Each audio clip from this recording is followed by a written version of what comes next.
This is our first impressions of Mordheim, City of the Damned. I poured over 100 hours into XCOM Enemy Unknown over multiple platforms when it came out. It was a superb tactical turn-based game that married its core mechanics with a man management sim that crucially made you care about the grunts in your team. Now, why make this reference? Well, Mordheim, City of the Damned has the potential of XCOM with its own solid turn-based tactical combat, but it's crucially lacking the elements in early access that give its systems a compelling reason to play. Based on the Mordheim tabletop game, which in itself is a skirmish variety of the main Warhammer fantasy game, Mordheim City of the Damned takes place in the semi-destroyed titular city with ragged warbands fighting over a gem called the Weirdstone. None of that I really grasped from the game itself, but from the board game's Wikipedia entry. Such is the scarcity of context at this stage. A campaign mode will be added later alongside ongoing fixes for multiplayer skirmishes, but for now the only option is to play skirmish battles either as a human or Skaven against the CPU, or you can attempt a multiplayer game to get a feel of what Mordheim may have to offer later. Let's get down to the nuts and bolts of it all. As this is a turn-based combat system, each of your characters can be moved around like an action game, but they're actually drawing on a turn-based pool of moving and action resources. Highlighted circles show how far you can go before using up a move, and other actions take away turns from different pools. Some of those actions are reloading or attacking, whereas others can take away a point immediately if you try to climb up and down a wall. It's not unlike a zoomed-in XCOM Enemy Unknown or Valkyria Chronicles formula, but it lacks the polish of those.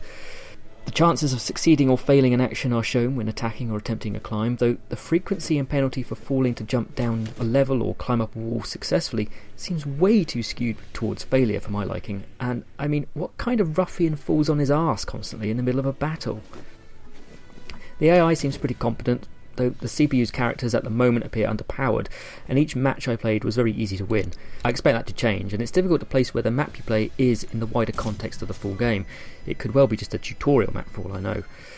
Just like in XCOM, the Overwatch ability is king for ranged classes, allowing for a quick counterattack if an enemy wanders into your view during their turn. Other abilities for each character and class are on display, though the UI conveying this information is confusing and cluttered, and it's a bit too complex to take in at first and second glances.